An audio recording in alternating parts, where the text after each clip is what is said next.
आज हम लोग देखेंगे ब्रांचेस ऑफ बायोलॉजी। क्या? ब्रांचेस ऑफ बायोलॉजी, जीव विज्ञान की शाखाएं। मतलब जीव विज्ञान के मतलब एंटोमोलॉजी या क्या बोलते हैं ornithology, पोडोलॉजी, मतलब किसका अध्ययन किया जाता है। टॉप 25 क्वेश्चन हैं जो मोस्ट इम्पॉर्टेंट हैं। कोई भी एग्जाम दे रहे हैं आप तो देख सकते हैं। चलिए देखते हैं पहला क्वेश्चन है घासों मतलब ग्रास का अध्ययन क्या होता है? इग्रोस्टोलॉजी। क्या होता है? इग्रोस्टोलॉजी। घास का अध्ययन इग्रोस्टोलॉजी। और ऊतकों का अध्ययन हिस्टोलॉजी। ऊतकों का अध्ययन हिस्टोलॉजी और ग्रास का अध्ययन इग्रोस्टोलॉजी। अगर पूछे कैंसर का अध्ययन ओन्कोलॉजी। कैंसर का अध्ययन क्या होता है? ओन्कोलॉजी। ओन्कोलॉजी। अगर कैंसर का अध्ययन पूछे ओन्कोलॉजी। और बर्ड मतलब पक्षी क्या करती है? उड़ती है, इसलिए उसको याद करने के लिए ओर्निथोलॉजी। क्या होता है? पक्षियों का अध्ययन ओर्निथोलॉजी। ओर्निथोलॉजी, ठीक। पक्षियों का अध्ययन ओर्निथोलॉजी। और मृदा मतलब सॉइल का अध्ययन क्या होता है? पोडोलॉजी, ठीक। मृदा मतलब सॉइल मतलब पोडोलॉजी। टॉप 25 क्वेश्चन लिए हैं। इसके बाद डिस्कशन के साथ हम इसके साथ भी बताएंगे। इसके बाद है शैवालों का अध्ययन। शैवालों का अध्ययन एग्रोलॉजी होता है या कहीं कहीं फाइकोलॉजी। एग्रोलॉजी देता है, नहीं तो क्या देता है? फाइकोलॉजी। फाइकोलॉजी, एग्रोलॉजी या फाइकोलॉजी देता है। और शैवाल कई प्रकार के होते हैं? 3 प्रकार के। शैवाल कितने प्रकार के होते हैं? 3 प्रकार के होते हैं। पहला शैवाल है हरा शैवाल, दूसरा भूरा शैवाल, तीसरा लाल शैवाल। हरे शैवाल की एग्जाम्पल हैं वॉलवॉक्स और कारा। और भूरे शैवाल की एग्जाम्पल हैं ल्यूमेरिया। और लाल शैवाल के एग्जाम्पल है जेलिडियम। क्या है? लाल शैवाल को जेलिडियम। और हरे शैवाल को क्लोरोफाइसी बोलते हैं और लाल शैवाल को रेड फाइसी, ठीक। चलिए नेक्स्ट क्वेश्चन देखते हैं। अगला क्वेश्चन है कवकों का अध्ययन। कवकों का अध्ययन क्या होता है? माइकोलॉजी। क्या होता है? कवकों का अध्ययन माइकोलॉजी। और शैवालों का अध्ययन क्या बताए थे अभी? फाइकोलॉजी, ठीक। और शैवाल क्या होते हैं? एक प्रकार के मतलब अगर आप लोग काई देखे होंगे, काई उसे एक प्रकार का शैवाल ही है। वो एक प्रकार के क्या है? शैवाल है। और जो ग्रीन वाले होते हैं हरे शैवाल, और भूरे शैवाल लाल शैवाल, 3 प्रकार के होते हैं। और कवकों का अध्ययन क्या होता है? माइकोलॉजी। कवकों का अध्ययन माइकोलॉजी। और पूछे कवक का उपयोग कहाँ किया जाता है? तो एक होता है शराब बनाने में, और इसके बाद रोटी बनाने में, ठीक। रोटी बनाने में, इसके बाद दवा में, 3 जगह उपयोग होता है किसका? कवकों का अध्ययन। अब चलिए नेक्स्ट क्वेश्चन देखते हैं। पुष्प या फूलों का अध्ययन। पुष्प या फूलों का अध्ययन होता है एंथोलॉजी, ठीक। और अगर सजावटी फूलों का अध्ययन पूछे तो फ्लोरिकल्चर मतलब बागवानी, या इसको सजावटी फूलों का अध्ययन कहे या फ्लोरिकल्चर या बागवानी कहे, बागवानी का अध्ययन तो क्या होगा? फ्लोरिकल्चर। चलिए नेक्स्ट क्वेश्चन देख लेते हैं। नेक्स्ट क्वेश्चन है फलों का अध्ययन। फलों का अध्ययन क्या है? पोमोलॉजी। फल मतलब फ्रूट्स का अध्ययन पोमोलॉजी। और लाइकेंस मतलब लाइकनोलॉजी। लाइकेंस किसका है? कवक और शैवाल का सहजीवन संबंध है। किसका है? कवक प्लस शैवाल। कवक प्लस शैवाल का सहजीवन संबंध किसका है? लाइकेन कवक और शैवाल का सहजीवन है, इसको लाइकनोलॉजी बोलते हैं। अगला क्वेश्चन देखते हैं। और एक क्वेश्चन और बता दें, लाइकेन जो होता है लिटमस पत्र से बनाता है। लाइकेंस क्या होता है? लिटमस पत्र बनते हैं। और कवक और शैवाल का लाइकेन क्या होता है? सहजीवी संबंध, जिसमें कवक क्या करता है? रहने का स्थान देता है। और शैवाल क्या करता है? खाना बनाता है। ये रहने का स्थान देता है कवक, और शैवाल क्या करता है? इसमें खाना बनाने का काम करता है। चलिए नेक्स्ट क्वेश्चन देख लेते हैं। जीवाणुओं का अध्ययन किसमें? बैक्टीरियोलॉजी। जीवाणुओं को इंग्लिश में क्या बोलते हैं? बैक्टीरिया। तो बैक्टीरिया हो जाएगा बैक्टीरियोलॉजी।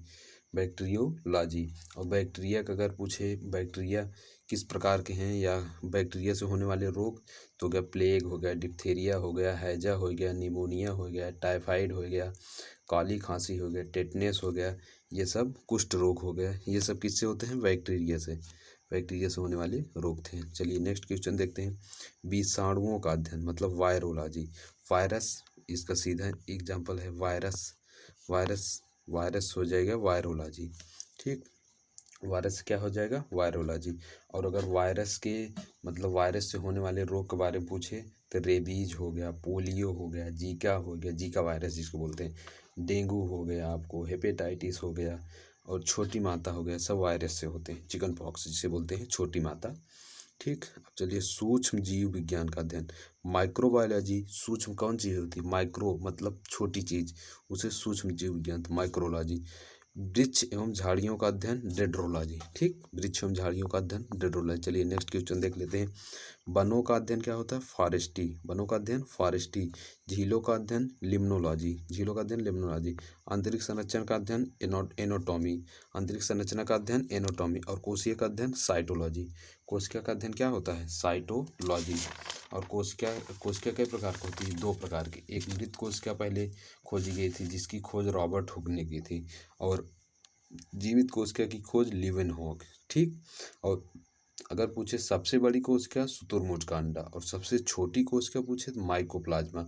और कोशिका के बारे में बता दें, अगर पूछे हमारे शरीर में सबसे बड़ी कोशिका तो अंडाणु, ओवम। जो महिलाओं में ओवम होता है वही अंडाणु सबसे बड़ी कोशिका है। लेकिन अगर पूछे हमारे शरीर में सबसे छोटी कोशिका तो स्पर्म, जो मनुष्य का स्पर्म होता है वो। और अगर पूछे हमारे शरीर में सबसे लंबी कोशिका तो न्यूरॉन्स कहाँ पाई जाती है? मस्तिष्क में। ठीक, चलिए नेक्स्ट क्वेश्चन देख लेते हैं। नेक्स्ट क्वेश्चन है वृक्षों की आयु का अध्ययन, डेंड्रोक्रोनोलॉजी। डेंड्रोक्रोनोलॉजी। ठीक, वृक्ष मतलब कितनी आयु की हुई है उसका अध्ययन। पौधों के वातावरण से संबंधित का अध्ययन, इकोलॉजी। इकोलॉजी आप नहीं कहते हैं वातावरण, इकोसिस्टम। इकोसिस्टम से याद रखिएगा, इकोलॉजी। आनुवांशिकता एवं विभिन्नता का अध्ययन किस में किया जाता है? मतलब आनुवांशिकता, इसका सीधा मतलब होता है जेनेटिक। क्या हो जाएगा? जेनेटिक्स। क्या होगा? जेनेटिक्स। जेनेटिक्स। आनुवंशिकता का अध्ययन जेनेटिक्स। क्या होता है? जेनेटिक्स। चलिए नेक्स्ट क्वेश्चन देख लेते हैं। पादपों का आकारी अध्ययन, मतलब कौने आकार में है, उसको मॉर्फोलॉजी बोलते हैं। क्या होता है? मॉर्फोलॉजी। और टेरिडो का अध्ययन, टेरिडोफाइट्स। देखिए क्या बोलते हैं, ये 3 प्रकार के होते हैं, थैलोफाइट, ब्रायोफाइट और टेरिडोफाइट। ये क्या हैं? ये पादप के मतलब अंदर आते हैं, पादप के अंदर आते हैं। पहला टेरिडोफाइट, थैलोफाइट, ब्रायोफाइट्स। अब टेरिडोफाइट्स जो होता है इसका अध्ययन टेरिडोलॉजी, और ब्रायोफाइट्स का ब्रायोलॉजी। ठीक, टेरिडोफाइट्स का ट्रेडोलॉजी, और ब्रायोफाइट्स का ब्रायोलॉजी। अगर पूछे क्या बोलते हैं ब्रायोफाइट्स का एग्जाम्पल क्या होगा, तो इसको क्या बोलते हैं? पादप जगत का उभयचर कहते हैं। किसको? ब्रायोफाइट्स, किसको बोलते हैं? पादप जगत का उभयचर। और क्या बोलते हैं? इसका एग्जाम्पल है लीवर वार्ड, हॉर्न वार्ड, मोस, काई। जिसे कॉस काई बताए थे वो ब्रायोफाइट का एग्जाम्पल है। चलिए नेक्स्ट क्वेश्चन देख लेते हैं, यही लास्ट स्लाइड है। पादप रोगों एवं उपचार का अध्ययन किस में किया जाता है? पोन्थोलॉजी। पादप रोग मतलब आपको कौन सा रोग हुआ है, इससे अध्ययन किस में किया जाता है? पोन्थोलॉजी। मृदा मतलब सॉइल का अध्ययन बताए थे आपको, पोडोलॉजी। ठीक, और इसके बाद आप 1-2 ठोर बता दें, जैसे कवक का अध्ययन माइकोलॉजी, शैवाल का अध्ययन फाइकोलॉजी, रक्त हेमेटोलॉजी। रक्त का अध्ययन इंपॉर्टेंट है, हेमेटोलॉजी। और इसके बाद क्या बोलते हैं, दांत का अध्ययन हो जाए ओडोंटोलॉजी। इसके बाद यकृत का अध्ययन हो जाएगा हिपोटोलॉजी। ठीक, और हृदय का अध्ययन हो जाएगा कार्डियोलॉजी।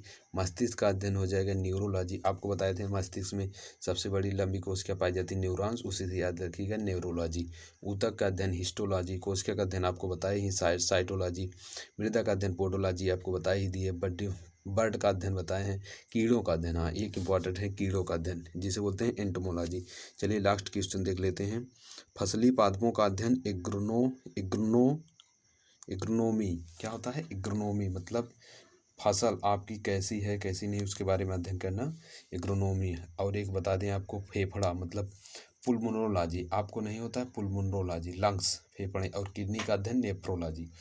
ये थे मोस्ट इम्पॉर्टेंट 25 क्वेश्चंस जो कि बार बार एग्जाम में पूछे जाते हैं, और हम आप लोगों को वैसे ही बता दिए। तो अगर ये क्वेश्चन आप लोगों को अच्छा लगा तो हमारे वीडियो को शेयर करें एवं सब्सक्राइब करें एवं लाइक करें। और इस वीडियो देखने के लिए आपका धन्यवाद।